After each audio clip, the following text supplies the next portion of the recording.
From deserted ships and fighter jets to unbelievable forgotten buildings. These are 7 strange, abandoned places and machines in Europe. Ventspils International Radio Astronomy Center, Latvia. In the forests off the coast of the Baltic Sea, a once top-secret military installation is now open to the public. Well, saying it's open to the public might be a bit of a stretch. The site is referred to as Virac, but it was originally codenamed Zvezdochka, or Little Star. The center was fully operational in 1974, and its main purpose was, you probably guessed it, spying on communications between Western Europe and the US. After the collapse of the Soviet Union, the satellites were fitted for scientific research, moving between government and private ownership through the years. At this point, there's conflicting reports on just how much of the site is still in use. One thing is for sure though, Irbene, the military town that housed Zvezdochka employees, is completely abandoned. The town was not marked on any maps, and it required special permits to access. Can you imagine strolling through the woods and accidentally stumbling on a fully functional town that no one knew about? How would you react? Number 6. Hephaestus, Malta. Near the Malta National Aquarium in St. Paul's Bay, tourists can enjoy looking at some dope fish and the shipwreck of the Hephaestus tanker, which coincidentally ran aground near the St. Paul and St. Luke shipwreck that happened some 2,000 years ago. On top of that, the Hephaestus wreck on the day that Malta celebrates the feast of the St. Paul shipwreck. The ship ran aground because of intensely bad weather, but luckily, the crew of 7 successfully escaped without any injuries. On a side note, the ship was named after the Greek god of fire and metalworking, who was also cool enough to be married to Aphrodite because Zeus wanted to prevent a possible war of the gods. But that's completely off topic. Number 5. Saint Demetrius of Thessalonica, Russia. Sometimes I find pictures of abandoned places with no supporting information. This is one of those times. I know this much. The church was dedicated to Saint Demetrius, a famous martyr from the 4th century AD. Demetrius was credited with miraculous interventions during sieges of the city of Thessaloniki.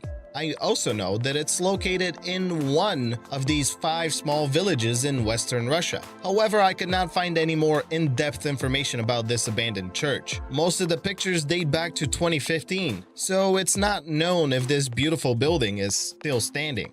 Do any of you know anything about this? Let me know. Number 4. Bila Tserkva Airport, Ukraine. Bila Tserkva is a somewhat unremarkable town located 60 miles away from Kiev, and the current day name Bila Tserkva translates to White Church. At the outskirts of the city, you can find the Soviet-built White Church Airport. Just like many other airports built during the Soviet regime, it is in disrepair. Some reviews on Google Maps mention that the airport could be great in the future, but for now, it's a good place to learn how to drive. It's unbelievable that the locals use this as a driving course, considering there are about 35 Sukhoi Su-24 aircraft just parked there. Do you think it's possible that no one is even caring for these aircraft? In this picture, you can see there are covers over the engine exhausts, so there's a chance these machines will be used in the future. But maybe that's not something we should hope for, considering the implications. Number 3. La Nostra Famiglia, Italy. Our next stop is the La Nostra Famiglia Rehab Center located right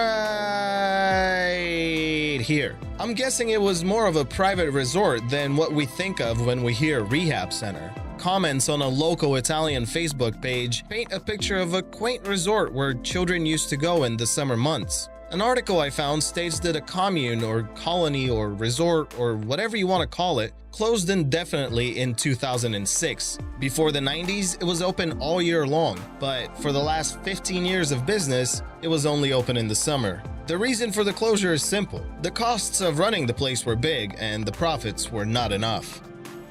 Number 2. Rodalquilar Gold Mines, Spain. Next up, let's visit the so-called lost gold mines of Almeria. Almeria being a region in Spain. Sounds a little too mysterious, but you gotta get tourists any way you can these days, right? This area of Spain has been mined for thousands of years, from copper and zinc to silver. There was plenty to go around for everyone. In the late 1800s, someone found gold deposits, and everyone and their mom went crazy about it. Between 1900 and 1990, many mines opened and closed. None of them were successful, since the estimates for the gold reserves on the site proved to be very wrong, and the costs of extracting the gold were extreme. The last mine in the area opened in the 1980s, but by 1990 the site shut down completely, devastating the local economy once again. By the looks of it, there are no guided tours for the mines. Essentially, you're on your own, which is super cool until you realize that if anything goes wrong, you're screwed. Number 1. Michelangelo da Vinci, Italy. Look at this picture. Can you guess what these two planes are doing in the middle of nowhere in Italy? Write your guess in the comments below right now, and let's see how many of you get it right. And don't cheat either, because I got the FBI on speed dial. Located in the town of Rovigo, Italy, Michelangelo da Vinci was probably the strangest restaurant. That's right, the creator of this place took a Douglas DC-6 and a Tupolev Tu-145 and turned them into a fine dining establishment. His reasoning was simple. He just wanted to create a cool place for people who had never been on an airplane before, which is awesome, if you ask me. Sadly, the local government didn't think it was pretty awesome at all. Since it was opened, the restaurant was in a constant 14-year legal battle with the local town. Reasons unknown, but I'm guessing it had something to do with codes and regulations. The planes are still there, but no one gets to enjoy any of it. Hopefully, the future is bright for this very strange abandoned place.